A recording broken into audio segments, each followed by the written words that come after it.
अस्सलाम वालेकुम वरहमतुल्लाहि वबरकातुहू। आज की वीडियो में हम सजदा सहू के बारे में जानेंगे। सजदा सहू कब वाजिब है। जो चीज़ें नमाज में वाजिब है उनमें से अगर कोई वाजिब भूले से छूट जाए तो उसकी कमी को पूरा करने के लिए सजदा सहू वाजिब है। सजदा सहू का तरीका, इसका तरीका ये है कि नमाज के आखिर में अत्तहियात पढ़ने के बाद दाहिनी तरफ सलाम फेर कर 2 सजदे करे और फिर शुरू से अत्तहियात वगैरह सब पढ़कर सलाम फेर दे। अब मसला, अगर कोई वाजिब छूट गया और इसके लिए सजदा सहू ना किया और नमाज ख़त्म कर दी तो नमाज दोहराना वाजिब है। मसला, अगर कसदन कोई वाजिब छोड़ दिया तो सजदा सहू काफ़ी नहीं बल्कि नमाज दोहराना वाजिब है। मसला, जो बातें नमाज में फ़र्ज है अगर उनमें से कोई बात छूट गई तो नमाज ना हुई और सजदा सहू से भी ये कमी पूरी नहीं की जा सकती बल्कि फिर से पढ़ना फ़र्ज है। किन बातों के छोड़ने से सजदा सहू नहीं?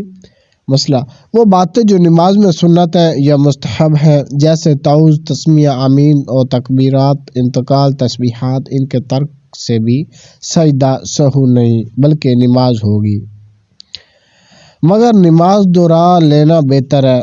मसला, एक नमाज में कई वाजिब छूट गया तो एक बार वही 2 सजदे सहू के सब के लिए काफ़ी है, चंद बार सजदा सहू करने की ज़रूरत नहीं वगैरह। मसला, क़ज़ा उला में पूरी अत्तहियात पढ़ने के बाद तीसरी रकत के लिए खड़े होने में इतनी देर की कि जितनी देर में अल्लाहुम्मा सल्ली अला मुहम्मद पढ़ सके तो सजदा सहू वाजिब है, चाहे कुछ पढ़े या खामोश रहे। दोनों सूरतों में सजदा सहू वाजिब है। किरात वगैरह किसी मौका पर सोचने लगा और इतनी देर हुई कि 3 बार सुबहान अल्लाह कह सके तो सजदा सहू वाजिब है। दूसरी रकत को चौथी समझ कर सलाम फेर दिया, फिर याद आया तो नमाज पूरी करके सजदा सहू करे। तादील अरकान भूल गया, सजदा सहू वाजिब है। मुक्तदी अत्तहियात न ख़त्म करने पाया था कि इमाम तीसरी रकत के लिए खड़ा हो गया तो मुक्तदी पर वाजिब है कि अपनी अत्तहियात पूरी करके खड़ा हुआ अगरचे देर हो जाए।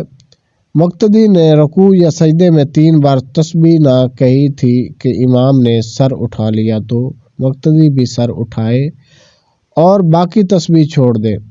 जिस शख्स ने भूल कर क़ज़ा उला ना किया और तीसरी रकत के लिए खड़ा होने लगा तो अगर अभी इतना खड़ा हुआ कि क़ज़ा के करीब है तो बैठ जाए और क़ज़ा करे, नमाज सही है, सजदा सहू भी लाजिम ना आया। और अगर इतना उठा के खड़े होने के करीब हो गया तो फिर खड़ा ही हो जाए और आखिर में सजदा सहू करे। अगर क़ज़ा खैरा करना भूल गया और खड़ा हो गया तो जब तक उस रकत का सजदा ना किया हो उसे छोड़ दे और बैठ जाए और नमाज पूरी करे और सजदा सहू करे। और अगर इस रकत का सजदा कर लिया हो तो फ़र्ज नमाज जाती रही, अगर चाहे तो 1 रकत और मिलाए सिवाय मगरिब के और ये कुल नफल हो जाएगी। फ़र्ज फिर पड़े।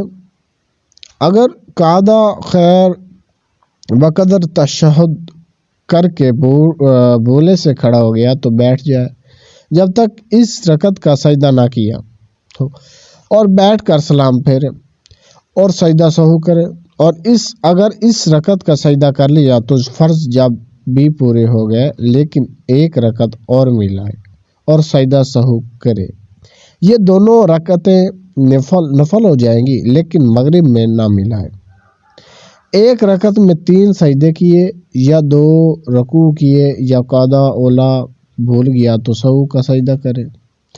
क़याम, रुकू और सुजूद और क़अदा आखिरा में तरतीब फ़र्ज है, लिहाजा अगर क़याम से पहले रुकू कर लिया फिर क़याम किया तो ये रुकू जाता रहा, अगर क़याम के बाद फिर रुकू करेगा तो नमाज हो जाएगी वरना नहीं। इसी तरह रुकू से पहले सजदा करने के बाद अगर रुकू फिर सजदा कर लिया تو نماز ہو جائے گی۔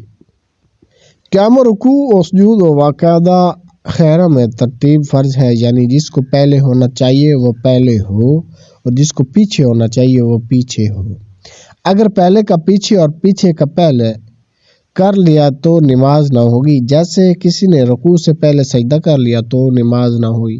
ہاں اگر سجدے کے بعد دوبارہ رکوع اور پھر سجدہ کرے، یعنی ترتیب وار کر لے تو نماز ہو جائے گی، ورنہ نہیں۔ اسی طرح اگر قیام سے پہلے رکوع کر لیا تو نماز نہ ہوئی، البتہ قیام کے بعد پھر رکوع کرے تو ہو جائے گی۔ نفل کا ہر قاعدہ اخیرہ ہے، یعنی فرض ہے۔ اگر قاعدہ نہ ہوا اور بھول کر کھڑا ہو گیا تو جب تک اس رکعت کا سجدہ نہ کیا ہو لوٹ آئے اور سجدہ سہو کرے، اور واجب نماز مثلاً وتر فرض کے حکم میں ہے، لہٰذا اگر وتر کا قاعدہ اولا بھول جائے تو وہی حکم ہے جو فرض کے قاعدہ اولا بھولنے کا ہے۔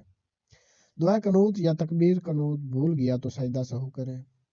تکبیر قنوت سے مراد وہ تکبیر ہے جو قرات کے بعد دعا قنوت پڑھنے کے لیے کہی جاتی ہے۔ عیدین کی سب تکبیریں یا بعض بھول گیا یا زائد کہیں یا غیر محل میں کہیں، ان سب صورتوں میں سجدہ سہو واجب ہے۔ یہ تھے آج کے سجدہ سہو کے بارے میں تمام مسائل، اور یہ میں نے مسائل بیان کیے کہ یہ مسائل ہیں تو یہ کرنا ہے۔ امید ہے آپ لوگوں کو میری ویڈیو کی سمجھ آ گئی ہوگی۔ اگر ابھی تک آپ نے میرے چینل کو سبسکرائب نہیں کیا تو آپ سے ریکویسٹ کرتا ہوں کہ ابھی میرے چینل کو سبسکرائب کریں تاکہ آپ تک اسلامک اور شرعی مسائل کی ویڈیو پہنچتی رہے۔